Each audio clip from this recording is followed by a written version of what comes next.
What's up, Buttercup? I'm Pam Barnes, marketing expert. And I'm Hannah Cox, business strategist. And this is the Go Getter Gals podcast, where everyday gals grow together and you'll find resources to help you grow personally and professionally.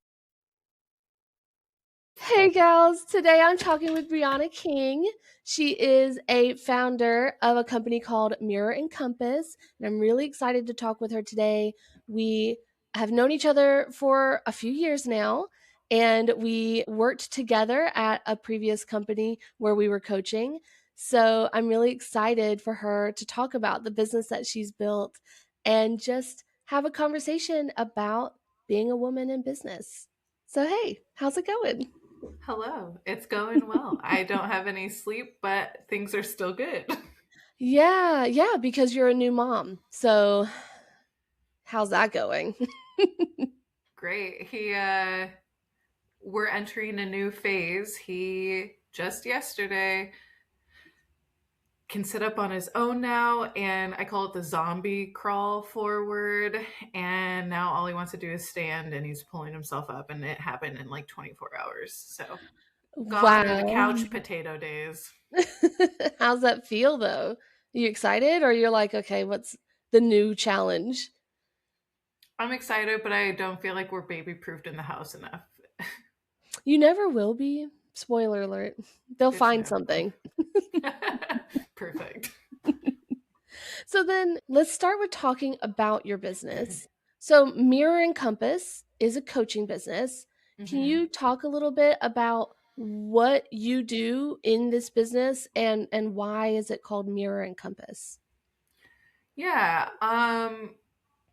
We work with, I work with a lot of different people, but especially right now, I've just noticed I have more and more of these people, and this is who I like working with. So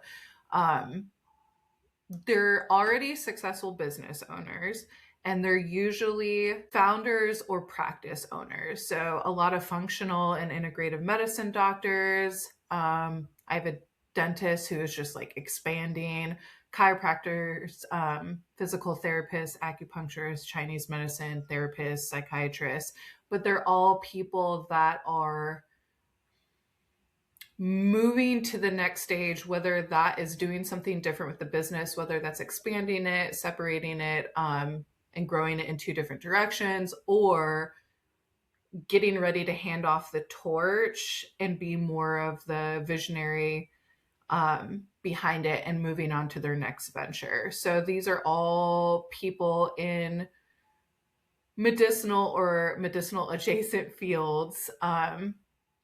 Is that something you were kind of intending to do, or it just kind of happened that way? It started with like, I want to help everybody, and every person knows that you need a niche when you start running a company. But I was like, I've helped so many people of so many different fields. It was really hard for me to pick. And then what happened was I had one client just keep referring people. And then I already had some other people in the field.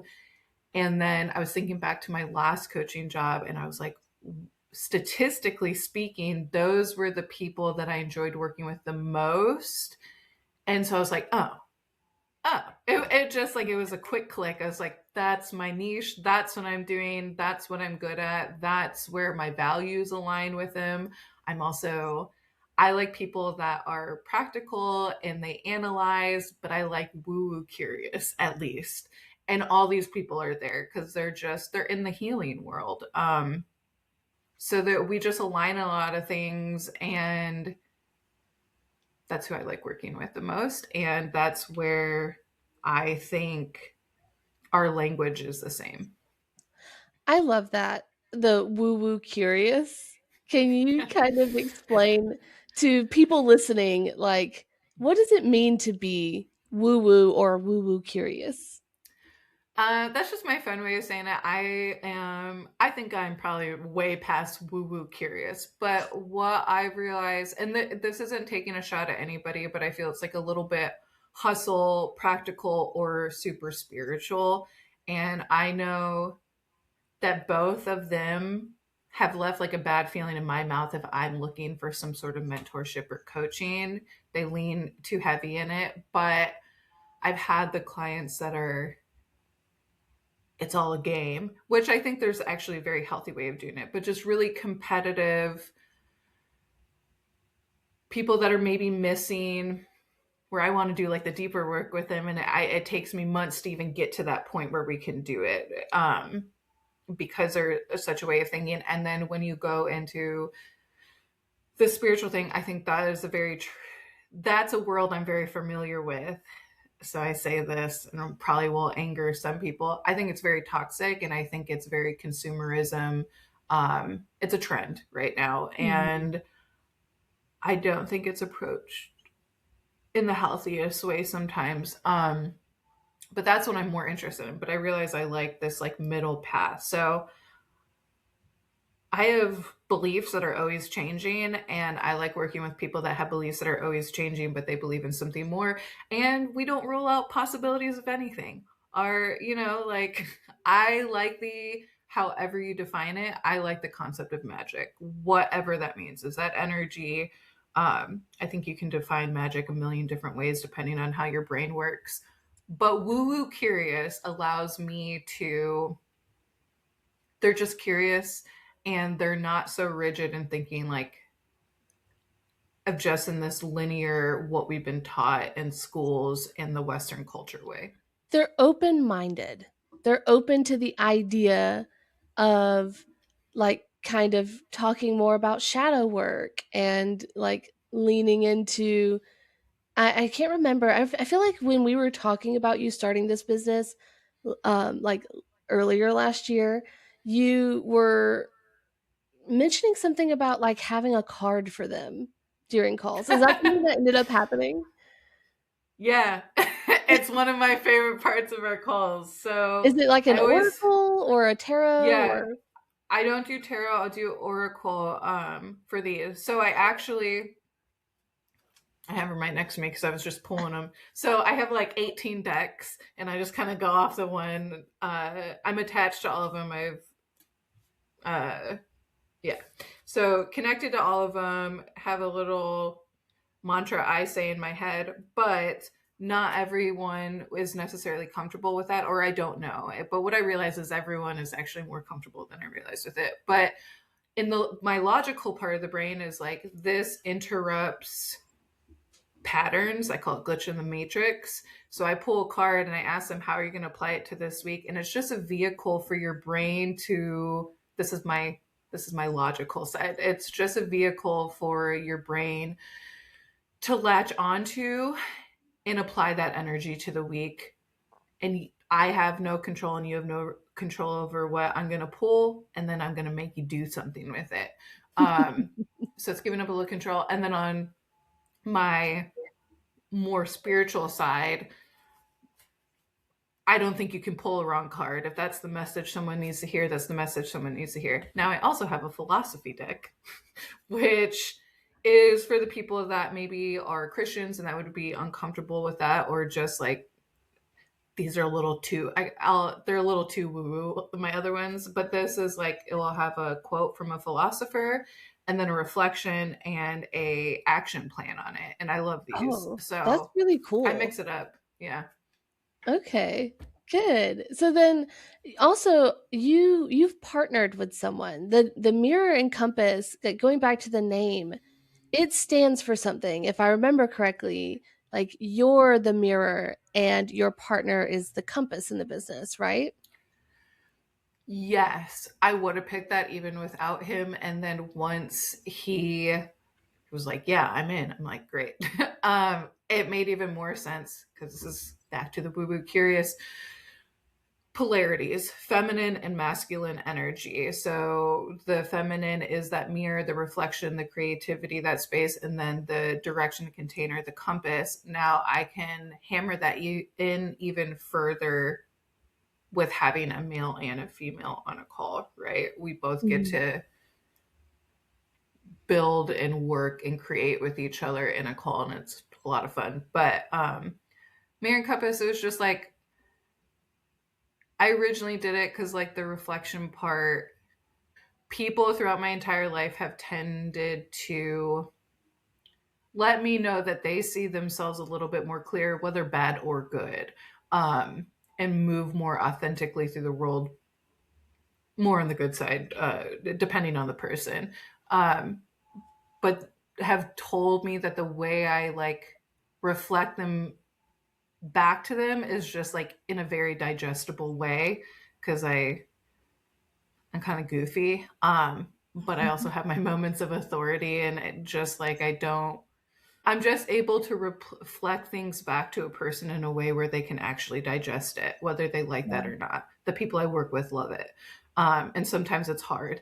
And then the compass part is like the planning, the execution. We have your goals, we have your weekly plans every week. And it's like, we just did all this reflection. I know your values, I know your vision. That's our compass. And we can create a weekly, monthly, yearly, 5-year plan that is aligned. It's your compass. So then, what do you feel like is the most difficult part of being a founder who is also like in your business, operating in the business, and being a new mom? And, how, if at all, I know I'm asking a bunch of questions all at once, if at all, how does your femininity or just being a woman affect those challenges? I would say the infrastructure and building within is so easy and so fun, and the actual like work with clients is so fun for me, that the lead generation, taking the action to even reach out to people, just pushing yourself to do it, especially because you can come up with so many excuses, like a better dashboard, time with clients, time being a mom. It's like, well, do I really want to go like messages, spend time finding people, getting the message right? Because that's another thing, is like I get messages all the time and I hate it. So, and you don't want to like add to that, but also at the end of the day, like I'm not trying to sell. I am coming in curious, even if it's with a question. But yeah, I think it's like doing growth. And I'm in a very comfortable place right now with my clientele myself. I need to fill up my other partner more. But comfortability of where I am is also a pain point. And then at the end of the day, my family is the most important thing. So I can always use that as an excuse to not go do the other stuff. I can't tell you how much I relate to that. Like, my biggest challenge right now in my own business is outreach and like lead generation. And, there's all these really fun ways that I do it, like with Go Getter Gals, and like just being a part of this community and like helping people just because I want to. And then them being like, I want to pay you to do this for me. That's been really great. Um, I feel like I was actually having a conversation recently about the pros and cons of having an ad for what we do. Like, I don't want to have ads in the same way that I've seen ads for other companies, bigger companies. I don't want to do that. But then at the same time, I'm also like you. I have children. I enjoy my schedule as it is right now. I could have a little, like a few more clients and be happy, but then like what happens if I actually like really rock it and then 30 people are like, "I wanna work with you right now." And I'm like, "Oh no, what do I do? A wait list," and then they leave, It's kinda, you get in your head a lot when you're thinking about Mm-hmm. the, like, appropriate amount of pressure to put on the gas pedal for your business at any time. So, And when things are going well, it's like harder. But at the end of the day, like, what if something happened where I like lost half of my clients, right? And it's about being proactive. But yeah, it is. But I think it is. I mean, like I tell my clients, it's having fun, and nothing is like, I try to impress on my clients and myself, like, don't make things that aren't high stakes, right? Have fun with it.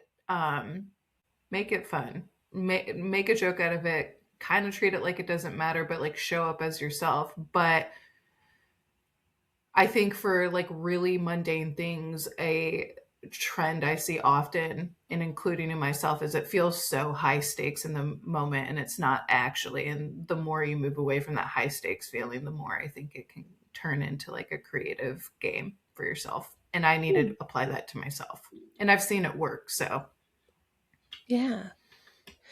What do you feel like? Because you say that you're feeling really good and comfortable with your current workload and your schedule. Do you are you having conversations right now about what the rest of the year looks like and any goals beyond where you are right now? yeah, I have a few mentors and one of them holds me accountable to goals.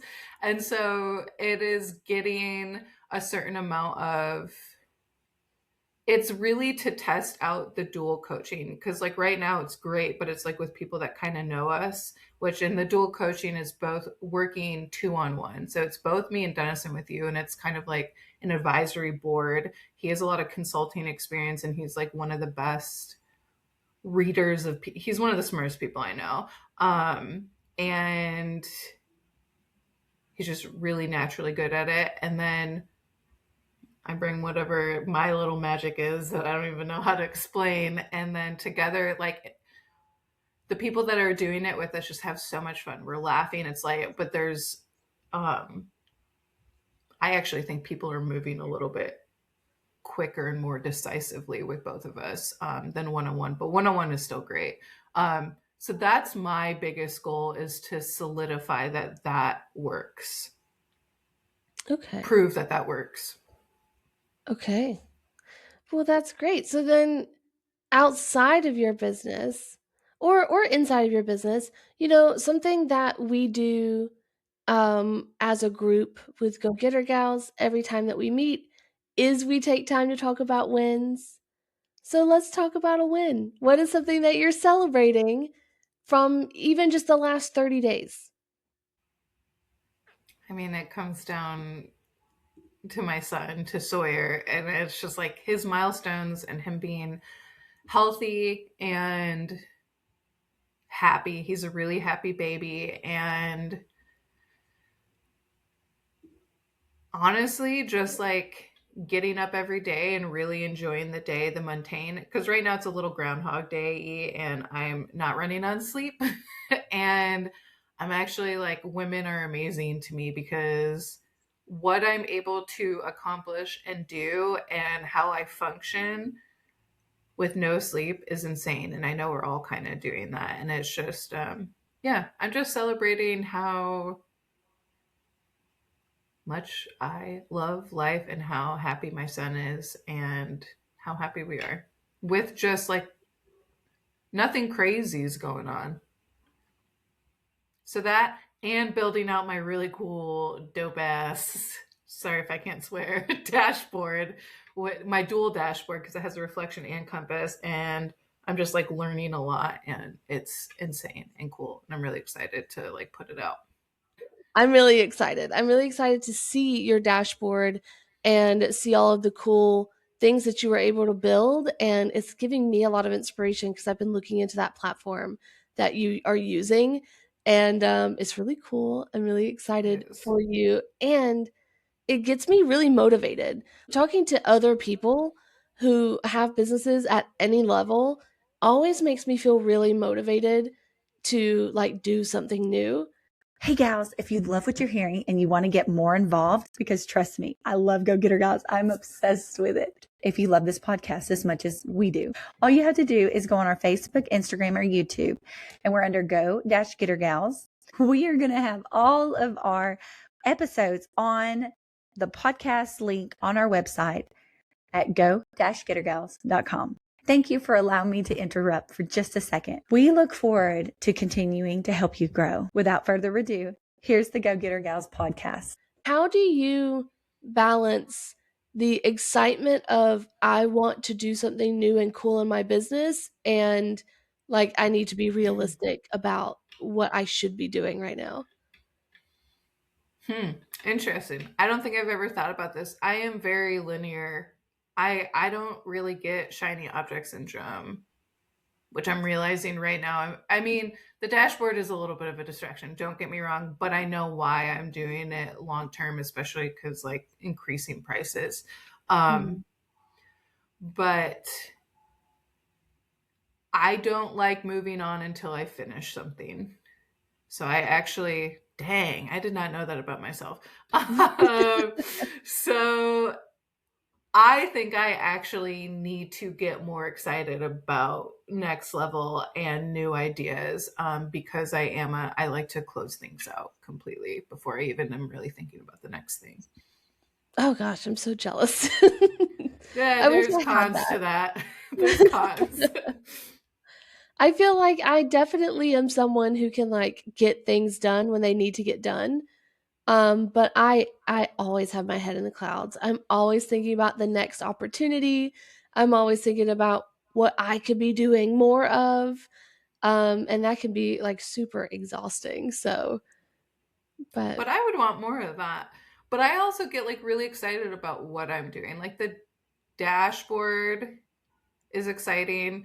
And okay, now that I'm talking about it, I am really excited to be reaching out to doctors and stuff like that because I know I can help them.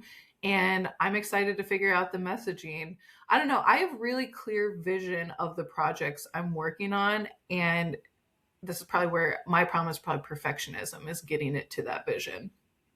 And then I'll move on to the next. But I want to have my head in the clouds a little bit more. yeah. Well, okay.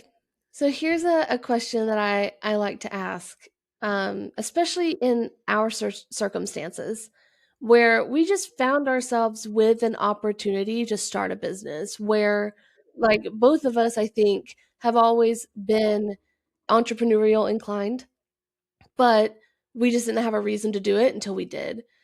So what advice would you give someone who is like us, who are like, it'd be nice to own a business. I'd really like to be my own boss one day, but they're not doing it. Maybe they have a secure income, or maybe they're stay-at-home moms and they just don't think they have the time or energy. What advice would you give someone who wants to be a business owner? Have a support system, a good support system, and get external accountability. Like I have mentors that move me, outside of your family and friends. Get external accountability because it makes sure that you're executing. It's a boring answer, but I think it's what does it. And it's just move, and move quickly. Get data. It's working with so many different entrepreneurs from beginning to super successful and everywhere in between the spectrum. What I've seen is that like there is no ceiling. I have just seen so many people without education, your stay-at-home moms, people that I've just seen every type of person accomplish success in business if they just move. 100%. It's not a boring answer. It's funny because it feels scripted, because by the time this episode comes out, I have done a solo episode where I'm talking about a concept about strategies for scaling your business. And that's literally like one of the strategies is like find the accountability outside of friends and family, take action, focus on the things that actually move the needle, all of that good stuff. If you haven't heard it yet, guys, go listen to it. By the time this one comes out, you'll be like, wow, that sounds familiar. So yeah, I mean that's everything that it also sounds scripted because, we're on the Go Getter Gals podcast. The whole point of Go Getter Gals is connecting with people, having support, like sharing knowledge with other people in business, women in business, and having, someone who's going to push you to do more in your business. I think that goes to prove what you guys are doing, right? Like, because it's not scripted. That I like, to me, that's just so cut and dry after just like doing it and seeing it so many times, and seeing where people get stuck. And so, I mean, that just goes to show the value of you guys and the message and the support that you guys are creating, and like, especially for women, because I'm a feminist. But it's like we are capable of so much, and being a mom has shown me that, and having support of I just think women are incredible. I think men are incredible too, but I think women are really incredible. I also think men are really incredible, but but being a woman like really allows you just to see just how incredible women are, and just having that support of other incredible beings. Right. And that's not based off of their accomplishments. That's just like, when you want to see other people succeed and you're a woman, I think like anything's possible with that support group. Oh yeah. So then, okay, another question, and we're coming up close to the end of it, but I am curious about a lesson that you've learned since starting your business that you feel like you could share with other people in an attempt to get them to not have to learn that lesson on their own. Like, what is something you wish you didn't have to learn that you did?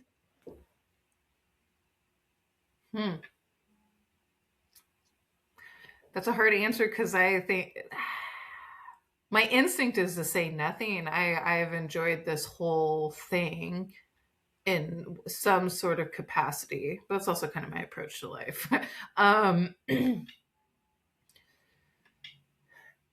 I getting really attached to something and then testing it out in the world, and it not necessarily giving you the feedback that you thought. So something that is really amazing to you and a great idea, and then test it out, just doesn't hook. It doesn't work with strangers.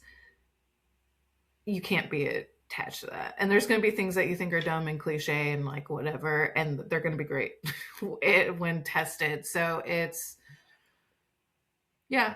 Okay. So That's a great one, actually. Not getting too attached to like your MVP, your initial product that you're developing. If it becomes your baby, like that's offensive when people don't like your child. You're gonna take it personally. Yeah, it's get feedback, get the data. Don't detach from expectations of results and attach to the actual movements that get you results.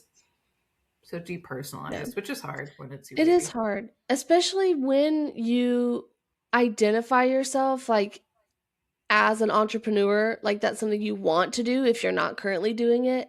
And you're like, okay, I have this idea and I'm so connected to it. And then if it's rejected, somehow you're connecting how people feel about this idea you have to how people feel about you as a person. And you do, yeah, don't get too attached. I feel like mine has always been like the easy lesson that I should not have had to learn, but I did, and I don't want other people to get hung up on, would be like the fear of starting, the hesitation of like like perfectionism. Like, oh, it's not ready yet. It's not ready yet. And that goes back to what you were saying about like you just have to do it. Just do it. Do it scared. Do it happy. Do it sad. Do it ready. Do it not ready. Fail and be excited about the knowledge you gain from that failure. Like being hesitant to make a movement is just, it's going to slow you down. You're going to have regrets. You're like, if I would have done this sooner, and you could have done it sooner if you didn't hesitate. Yeah, I had a client one time tell me, you're either winning or you're learning. So there is no failing. And so I changed it, and I use it on because I think it's just a fun little quip. And I use it on my clients all the time. You're either winning or you're learning, but you better be doing. Oh, I love that. Yeah. I love that. Okay. Couple more things, because I could not invite you on the show without asking you to give me your best joke. Wait, really? Yes. That is so funny. See, magic exists. We just psychically connected. You are so, for anyone listening, Briana is like the pun queen. And she comes up with all her own puns. It's not like she like writes down and memorizes other people's jokes. She just like is quick-witted. And so obviously I need to hear one or two of those, and our audience needs to hear it. Perfect. My life goal, this is actually part of my legacy, is I want a complete stranger to tell me one of my jokes unknowingly one day before I die. That is like my number one goal in life. I love that. So, okay. This is my PG-12 joke. But it's my favorite. What do you call a musical group of condoms? A rubber band. I feel like I heard that one already. Oh, for sure. It's my go-to. I love that. Is that what is your go-to, maybe higher than PG-12? What is your go-to adult joke that could still be clean on a podcast? I don't think I have any adult jokes. That's like my dirtiest. My new favorite one. I'll give you one of my more recent jokes. And my favorite thing is this. I'll hear something. I'm like, oh, there's a joke in there. And I love when people are like, you're not going to make that work. And then I like prove them wrong is my favorite. But okay. What do you call your enemy who just got there or got here? Oh, I don't know. A rival. Okay, I'm done. Okay, I like that one. Okay, you also you got ahead of me. Obviously, we ask everybody this question. I told you ahead of time I was going to ask you this. So I want to talk about legacy for a minute, and I want to ask, what does legacy mean to you, and what is the legacy you want to leave? You did prepare me for this, and I went down a whole side quest on this, but I love that actually, and I would encourage everyone to do that. When you text me that and you were like, I've been talking about this with my family, with my friends, it's struck up some amazing conversations with people. I was like, wow, that's really cool. I think everyone should do that. Yeah, it was definitely fun. So I think my definition of legacy is the parts of you and your impact that survive after your name and existence are forgotten. Okay. So because grief kind of tied in this a little bit for me.